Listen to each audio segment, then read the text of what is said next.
and a child can see it.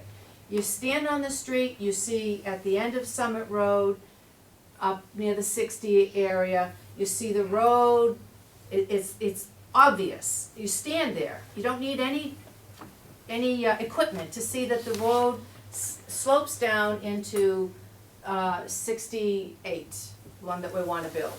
And then you stand on my driveway and you can see that the road, natural topography, that the road slopes from up above Teresa's down into 68. 68 is the lowest part of Summit Road.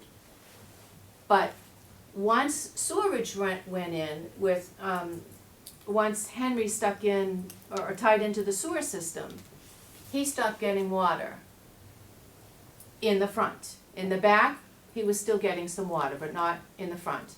When those two new houses went in, he got flooded out. You can't tell me that when you build this new house on 68, that it's going to improve anything, because the improvement has to come above that area, not on that area. But, okay, he's getting 64, 66, which is the Okay. vacant lot that he bought, is getting flooded out from the road. So what you're saying is those two houses are causing the flooding from the road on 66? It's not just the The- road, it's down, it's where, you know, when you're talking about water coming down into an area, it takes the lowest level, fills in the lowest level, whether it's in the center of the property or on the sidelines of the property. Once you filled, and in this particular situation, both of those pieces of property were tagged wetlands for the longest time, and yet, you know, they were built upon. And the center of those properties, not the edge of the properties, but the center of those properties was where the water collected. Now you build houses there, and it goes around the houses, two houses, 1, 2, and it does the same thing. It lands in 64's back and front and floods it incredibly. It's just gonna keep coming down as it as it has been into 68.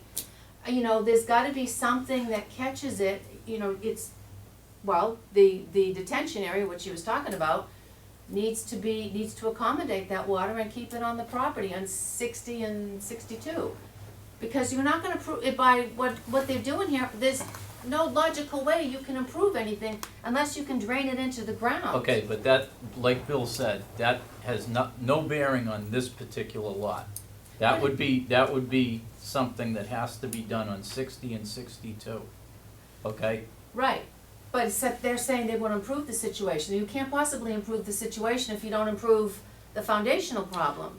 They're There are improving no the- foundational problems, and let me just explain something to you, okay? Okay. You may think that this runoff issue was caused by those two houses. I can tell you it's not. Not 100% of it. Okay, all right, so let's be clear, okay? This project Yep. takes the amount of stormwater off the street more so than it has to, and actually slows it down and mediates it and recharges it back into the ground, okay? How do you figure that? It's still He's coming. the engineer. How could we not figure that? All right, so are you qualified? Are you more qualified than him to say that?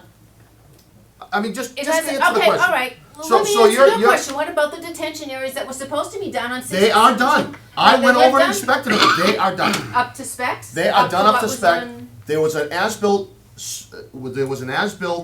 submitted to this office where it complied with the order conditions. It's on file, and nothing's been altered since. So, that's what I observed. So, and I'm not an expert. But they did not fill the detention areas, and the areas that Oh, were not fill it. developed. I didn't say fill Okay, it. well, I'm telling you, the areas that were developed are functioning the way they were designed. Right. Period. And probably. And I'm not an engineer, and I can see that. So, you know, there's gonna be a lot of water at a lot of different times. 2 or 3 inch rain events, you know? I mean, this happens all the time. In another place where I work, everybody wants to blame the builder for what's going on. And there's a 3 inch rain event where they've always had water before. That water has always been down that street. I'm not blaming the builder, it's So, Mother Nature. well, yes, you are. No, you're No, blaming no, the no, builder. You're No, I'm saying, saying- wait. Let me recap what you said, Susan. Okay. Okay? You said that the development up the street was the cause of all the water coming down the street, and that this was gonna make it worse. Not the cause of all the water, not the cause of all the water, a significant amount of water. You're saying that it increased? Yes, it did. All right, so from an engineering standpoint, could I get the engineers involved with this? From an engineering standpoint, okay? Can you do, I think you can answer with one picture, I think you can answer a lot of questions, okay? There's one picture in there that while we were down there doing the hydric soils, right, I almost got my surfboard up. Because somebody is pumping water directly into the street. Yeah, Sean just showed it I to us. showed- I'd like, and- show it to and her, you can- because No, I that, I mean, that's a No, contributing no, I know, factor. yeah, but, And you can see the That's also swales illegal. that No, were I dug agree. through the I agree. lots so that they could get the water off the street and into our lot. The only Okay. thing we can control is our water. Yeah. Calculations My point show exactly. And My we're point giving them a exactly. place to put the water Somebody now. has an issue with We're not somebody blocking upstream, off they should there. take it into Yeah. Now we're giving them a place to put their water so that they're not flooding the street, so that they do in fact have a legal access to dump their water onto our lot, but just controlling where the water goes. We're not trying to, there's a few pipes down there that lead directly discharge to our lot. We don't, as we've said before. Wait a minute, we please don't- qualify that, a we couple don't- pipes. We don't want these people plugging up their pipes, because they have no place to put the water. Yeah. Okay, if we go down to our lot and build it 10 feet high, where do all of our abutters put their water? They have no place to put it. So what we're trying to do on our lot is provide a spot for for their water and the street water to go. And you've done that. Let's move on. Mr. Taggett?